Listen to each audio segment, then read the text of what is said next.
And now, from beyond our dimension, this is the JeffMara podcast. Here's Jeff. My guest is Taylor Johnston, who had a near-death experience after sudden heart failure, which we're going to learn about and more. Taylor, thank you for joining me and welcome. Thank you for having me. I'm glad to be here. Well, Taylor, if you don't mind, let's start on the day that you died or had this experience and go from there. Okay, awesome. So I was 15. This was back in 2011. I had caught your standard flu. I was staying home from school. I had been home from school for a week or two. I just wasn't getting any better. I was in a lot of pain, and a lot of that, I guess, turned out to be I was going through renal failure without knowing it. And I was at home one day, watching Dr. Phil, as you do early morning when you're not at school. And I just remember feeling really off.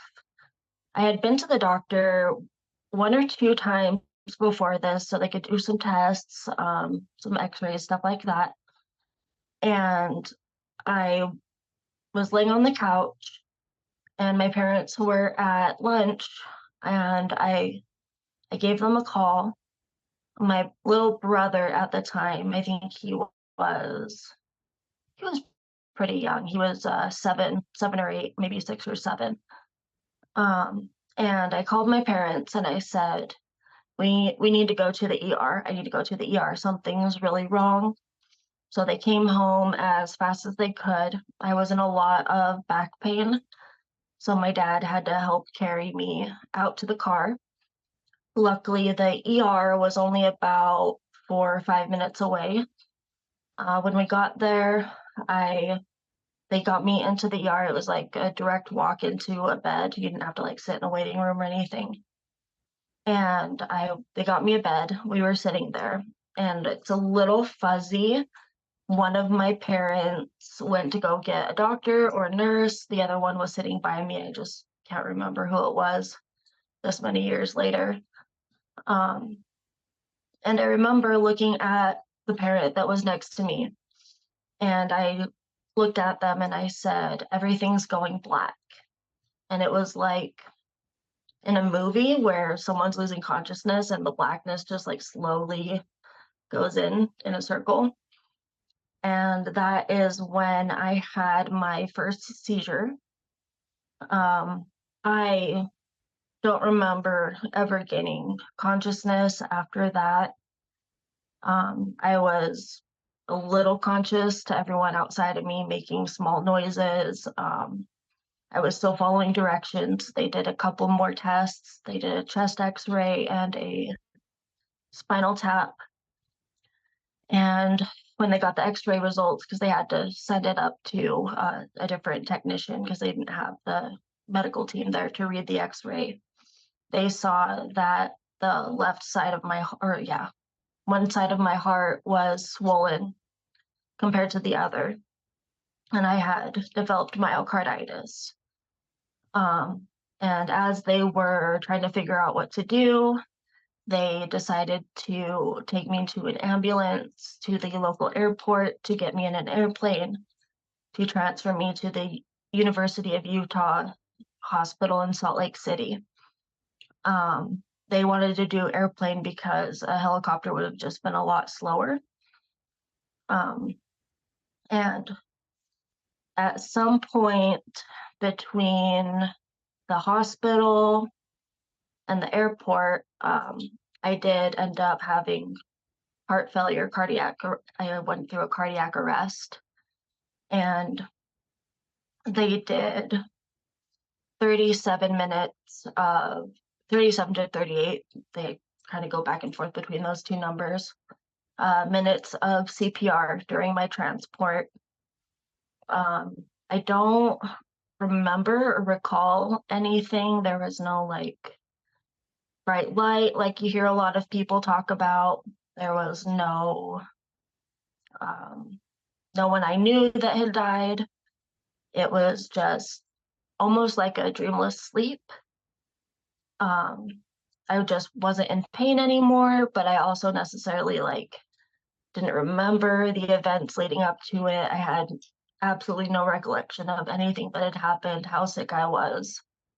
It was just very peaceful and black and dark. So they would do the CPR for the extended amount of time. And that is when I had my, they think that's when I had around when I had my first stroke. During the transport from the ambulance to the bigger hospital, they did a procedure called ECMO. It's where they cut into your carotid and femoral artery and put tubing in those arteries to artificially give your body some oxygen. And they got me up to the hospital, and I would spend the next week and a half in a drug-induced coma. And they weren't sure if I had a whole lot of brain activity and not a lot was showing up on the EEGs.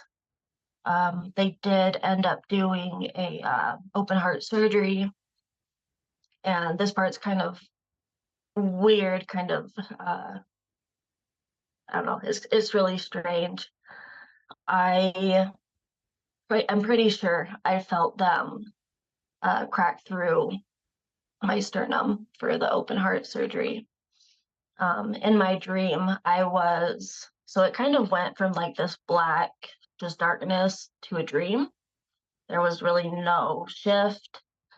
I thought I was living, like my dreams were real life, because I had no recollection of what had led up to that point. And in this part of the dream, I was playing hide and seek with a bunch of cousins, a bunch of family. And I hid underneath a car in a garage. I think it was my grandparents' garage or something.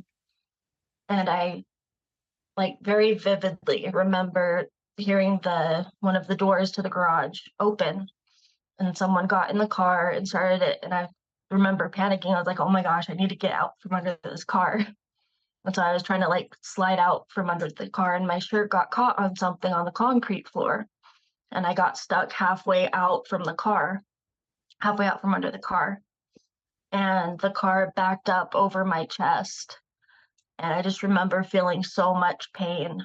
And I think that I really believe that was them cracking open my chest, and my brain was just trying to find a reason to explain what that pain was.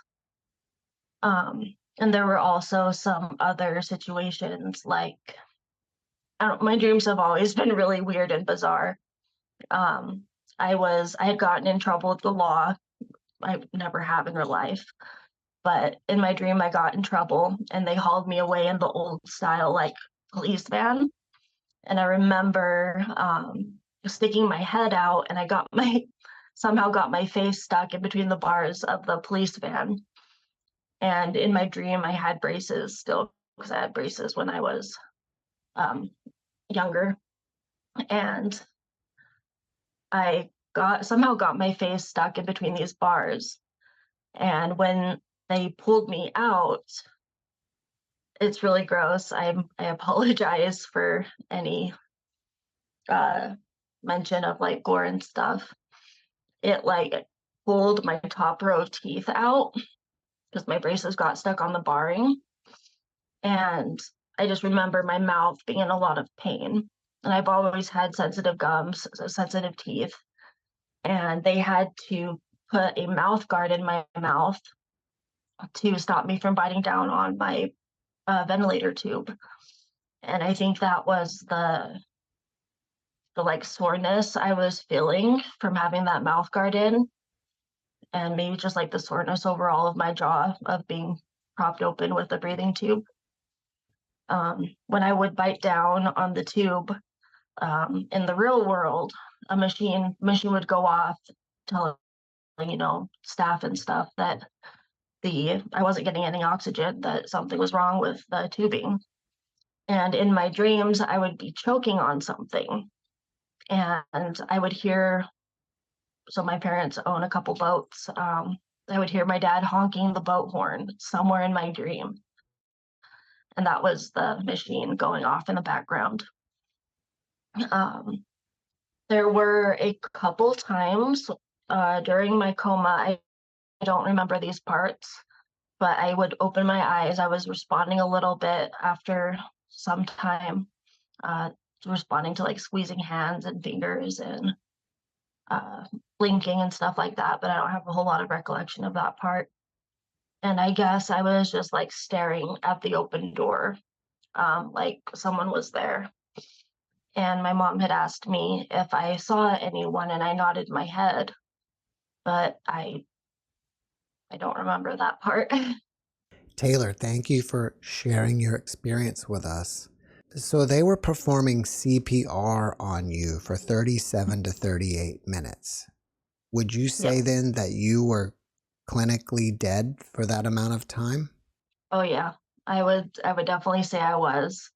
I've watched a lot of medical stuff. I've been really interested in the medical part of things since, and you always hear that technically after 7 minutes they would, pronounce you dead because of the lack of oxygen to your brain. So during that time, you were in this black space.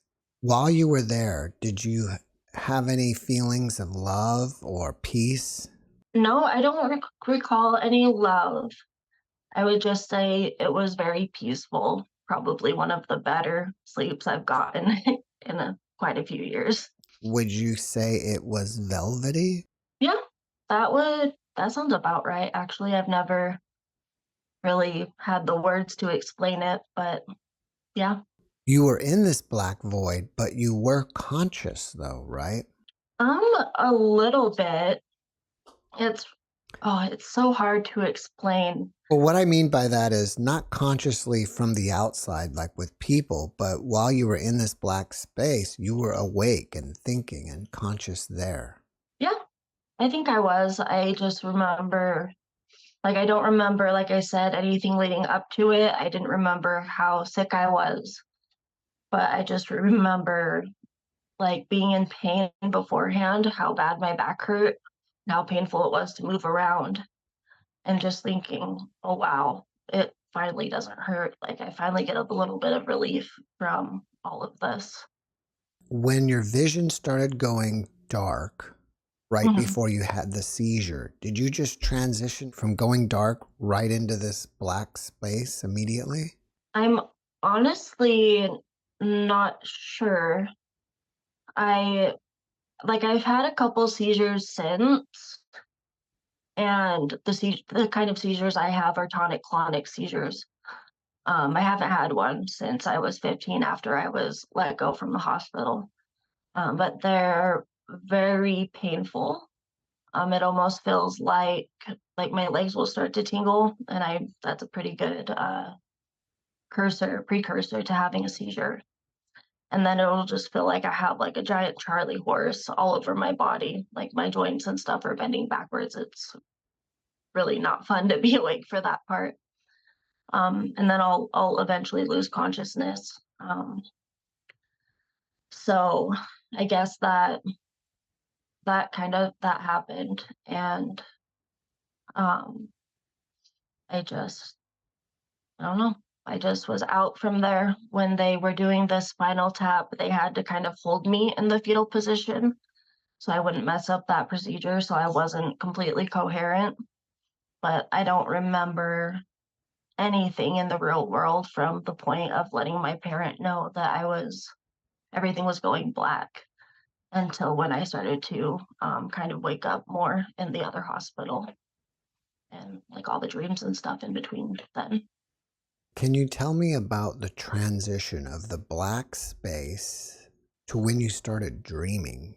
I guess, oh no, I guess I haven't really put a whole lot of thought into that part before.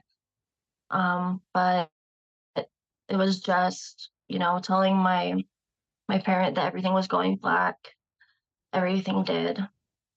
And then I just remember just not being in pain. And then in my dreams, I opened my eyes like I had just gone to bed and woke up in my bed in my dream and started living vicariously through this dream world that I thought was real life. It's amazing how while you were under surgery and your brain was trying to make sense of what was happening to you. Yeah, it was, I don't know, it's really bizarre because my dream world was so different than any life or anything that I've had in my real life happen. But since I didn't remember like how sick I was beforehand, it was just like continuing.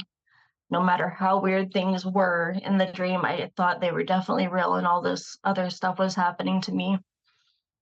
Getting in trouble with the law, going to juvie, um, all this weird stuff. And it probably didn't help that at that period of my life, I was very into the dark, screamo, emo metal music. And the doctors had advised my parents to, let me listen to music through my iPod while I was in my coma. So that may have influenced my dreams a little bit more on the negative side had I been, a classical or poppy girl at the time. After you physically recovered from this, Mhm. how did your life change mentally and spiritually? Um, so living in Utah, my parents, they kind of raised me Christian. They weren't really heavily into, going to church every Sunday. Um, but they very much stuck to like the morals of it. And my dad would always say he's Jack Mormon, meaning he's like kind of Mormon, but kind of not.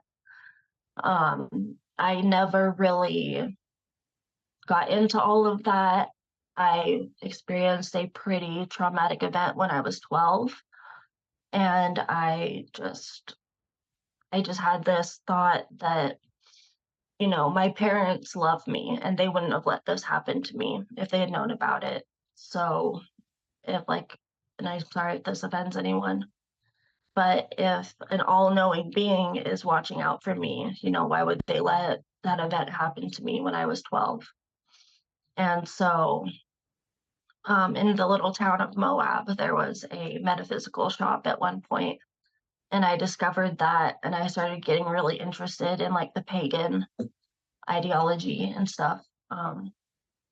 And I've kind of, questioned that a little bit because in like the LDS religion, if you reject it, then you go to the outer darkness when you die. You don't get an afterlife. You don't go to hell. You just live in the outer darkness. So I've always kind of wondered if I went to that dark space because I didn't follow, that Christian religion, or how different things would have been had I followed that Christian religion closer. Um, but spiritually, I'm more on the agnostic side. I want to believe that there is something bigger out there.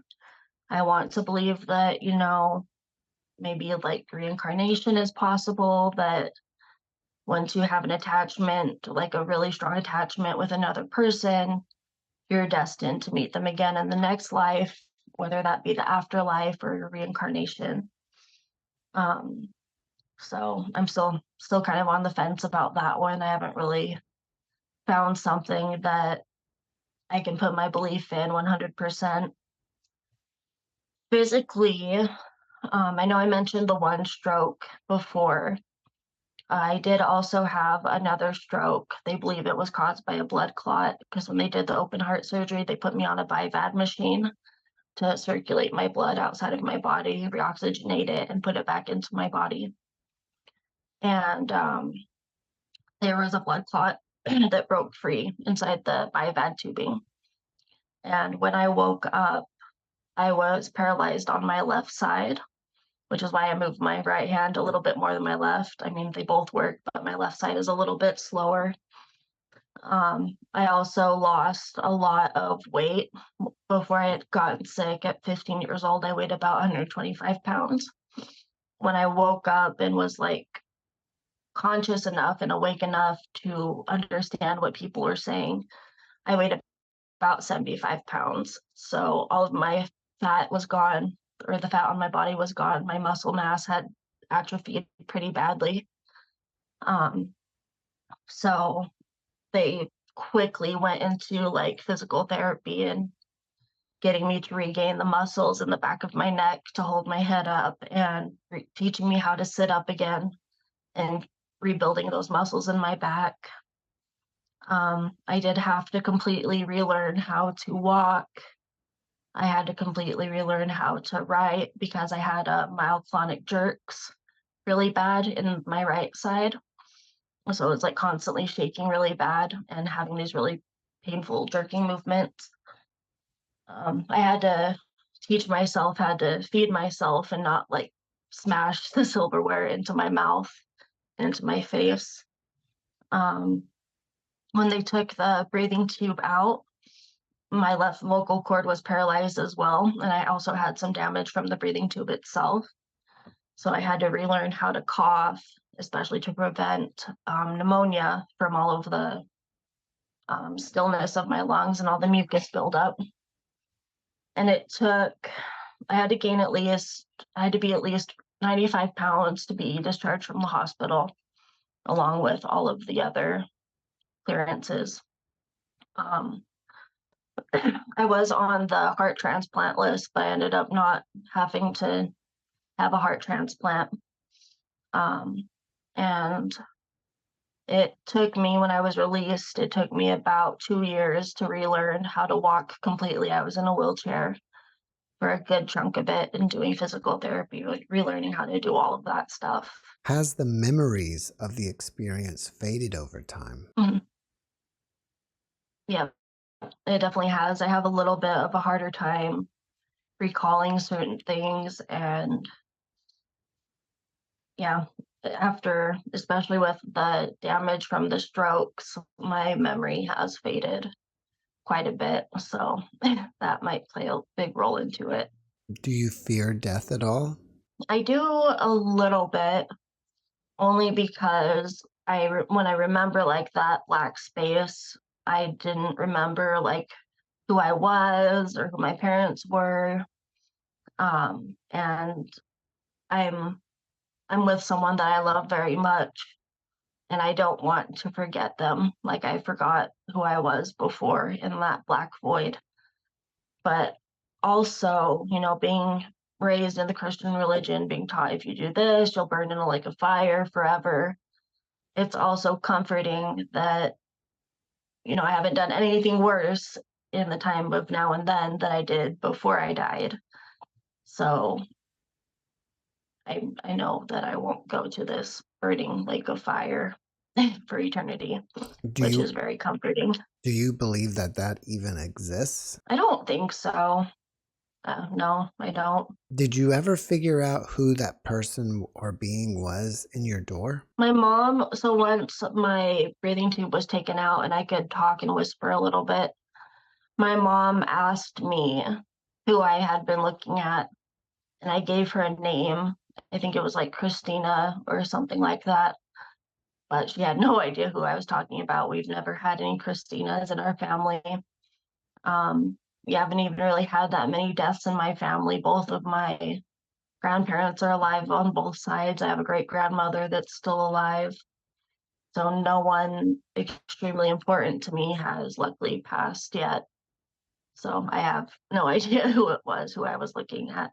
Sometimes even when people are on the other side, they forget about this life or they just don't care about it anymore. Yeah, Would you say that it was completely forgotten? I think it was just completely forgotten. I had no recollection of who I was, who my parents were, if I'd ever even been born yet.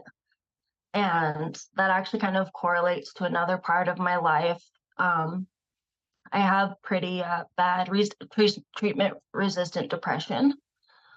So I tried ketamine therapy, which is supposed to be really good for that. And the ketamine therapy, the way they did it, it wasn't like the IV version where they give it to you very slowly. They give it directly in my arm in the efforts to cause ego death. like a really bad trip.